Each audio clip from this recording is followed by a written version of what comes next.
The ultimatum had been in the Chamber's official record for 72 hours before Sira Moth received her assignment, and she had read it 3 times before she understood what she was actually being asked to do. The document itself was clean. 4 paragraphs, sealed under the Vethori Compact's imperial crest, addressed to the human diplomatic mission at the Outer Reach Station. The mission's senior envoy, 1 Rail D, listed in the Compact's registry as a junior appointment, 24 years of age, no prior posting, had 10 days to deliver a public statement of contrition before the full Imperial Chamber.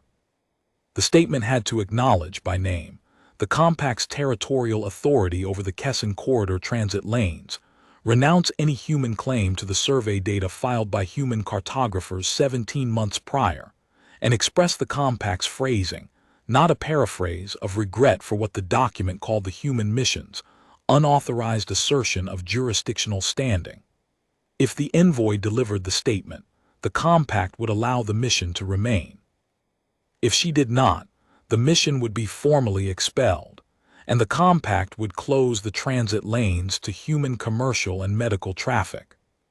Sira had read enough imperial correspondence to recognize when a document's plain meaning was not its real meaning. The statement demanded was not a diplomatic concession. It was a script.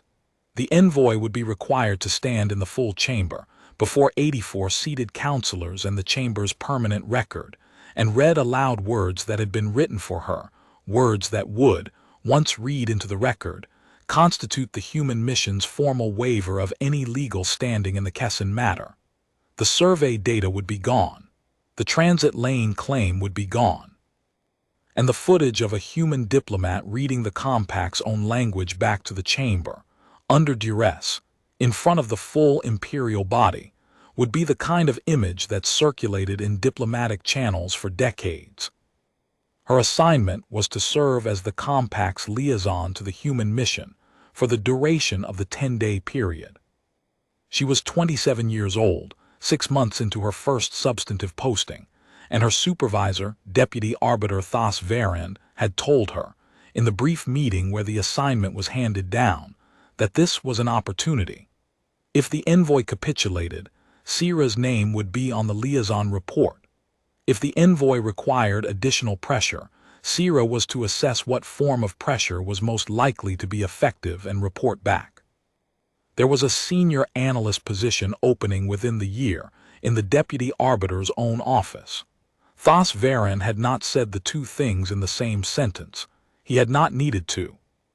Sira had walked out of that meeting believing she understood the assignment.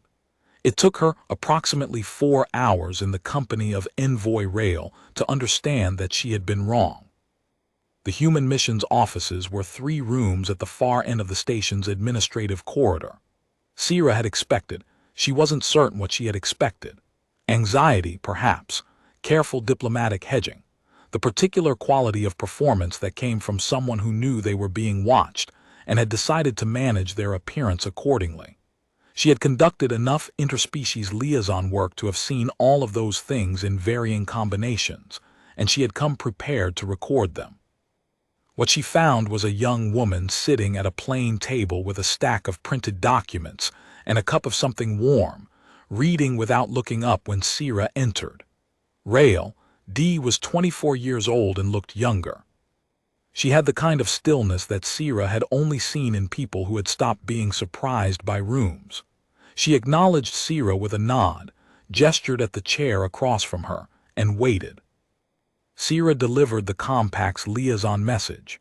She read the relevant provisions of the ultimatum, as instructed, and noted that she was available to facilitate any questions the mission had about the process, the timeline, or the Chamber's procedural expectations for the delivery of the statement.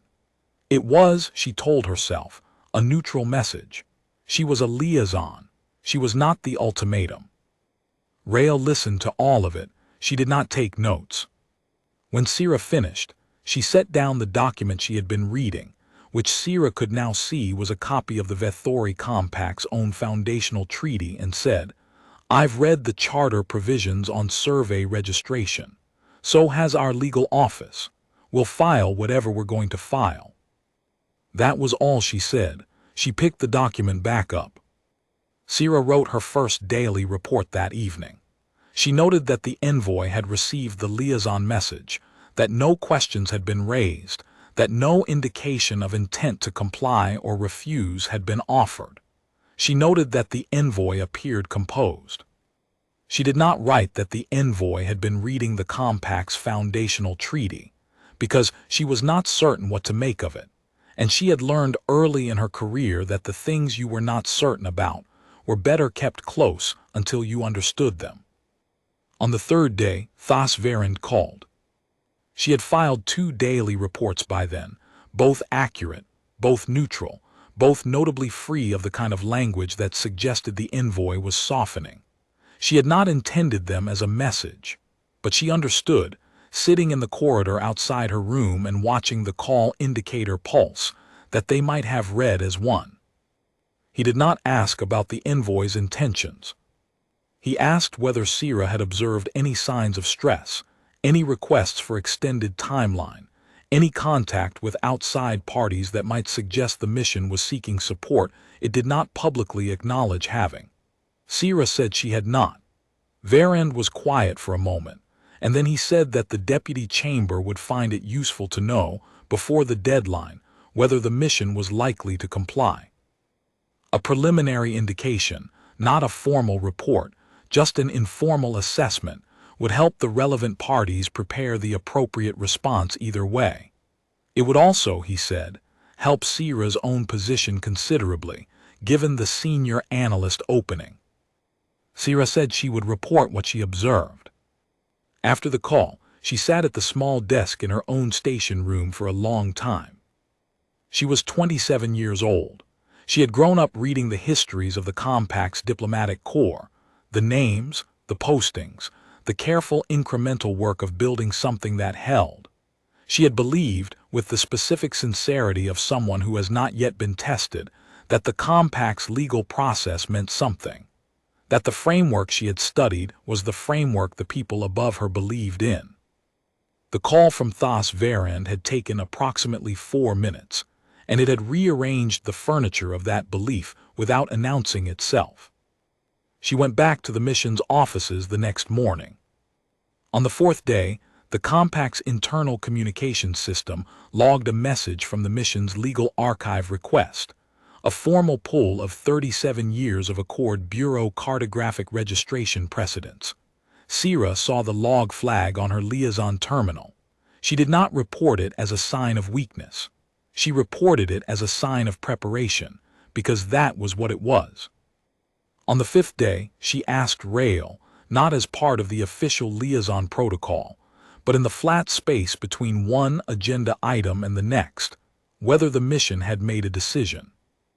Rael looked at her with the particular attention of someone who had been waiting for a question to mean something different. She said, "We made a decision the day the ultimatum arrived." Sira said, "Which decision?" Rael said, "The one we're going to file." She said nothing else. She returned to the documents in front of her. On the surface of the table between the stacked reports and the foundational treaty, Sira noticed a separate folder thicker than the others, sealed with the mission's formal authentication mark. She did not ask about it. She wrote her daily report that evening and noted, accurately, that the mission had confirmed a decision was made, that no detail of that decision had been disclosed, and that the envoy had shown no indication of stress or wavering. She filed the report through the standard liaison channel, addressed to the deputy arbiter's office, and she did not add an informal assessment. The next morning, she received a message from Thas Verand's assistant. The senior analyst opening had been offered to another candidate. She read the message twice. She had understood in the abstract that this might happen. Understanding something in the abstract and encountering it in practice were different experiences, and the difference lived in a narrow space behind the sternum where conclusions settled before the mind had fully arrived at them. She sat with it for a time. Then she went to the mission's offices. On the 8th day, Rael had the thick sealed folder open on the table. She was cross-referencing something in it against the foundational treaty. She did not look up when Sira sat down, but she said, "You're still here." Sira said, "It's still my assignment." Rael closed the folder. She looked at Sira with the kind of attention that costs something to give. She said, "You're going to write an honest report." It was not a question. Sira said, "I'm going to write what I observed." Rael nodded once. She opened the folder again. The deadline fell on the 10th day. The Imperial Chamber convened at the standard hour with 84 counselors present, the full administrative record active, and the Chamber's public broadcast channel open. The chair announced the human mission's allotted response period, noted that no formal statement had been received through the pre-filing channel, and invited the envoy to address the chamber. Rael D. stood at the mission's designated position on the chamber floor. She was 24 years old. She had no notes. She said, into the chamber's recording system, in a voice that carried without effort, "We filed our survey registration with the Accord Bureau of Cartographic Records 14 months ago. The Compact's transit authority claim does not supersede a prior filed registration. We will see you in the Accord Tribunal." 7 words, and then she sat down. The chamber was not silent in the way that means nothing happened. It was silent in the way that means the room had just been handed a problem that none of the people in it had prepared for, because the preparation had assumed a different answer. Several counselors turned to their screens. The chair looked at the administrative tier. The administrative tier looked at the chair.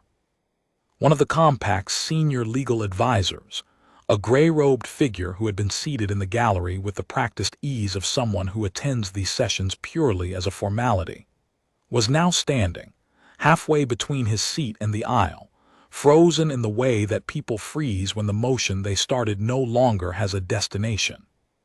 In the observer gallery, 2 members of the Compact's senior legal staff were conferring with the particular urgency of people who have just discovered that the foundation they were standing on has a floor below it.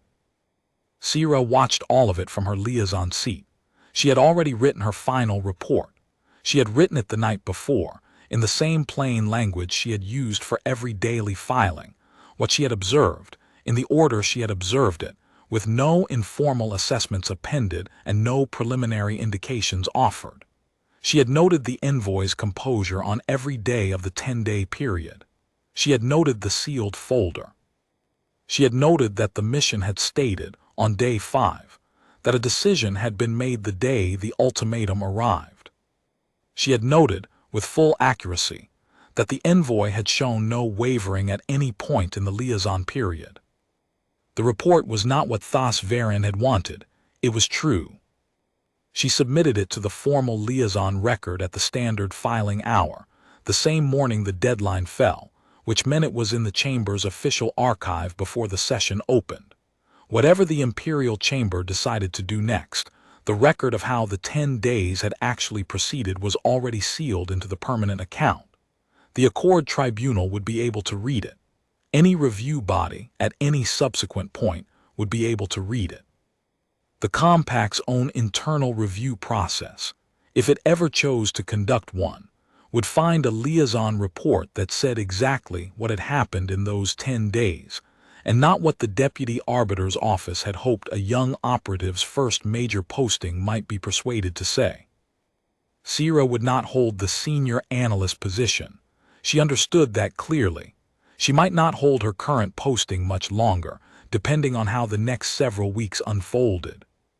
She had considered, on the 8th night, whether a liaison report could be accurate in its facts while omitting certain particulars, whether the sealed folder's existence needed to be mentioned, whether no indication of wavering was something a careful operative might phrase differently without technically falsifying the record.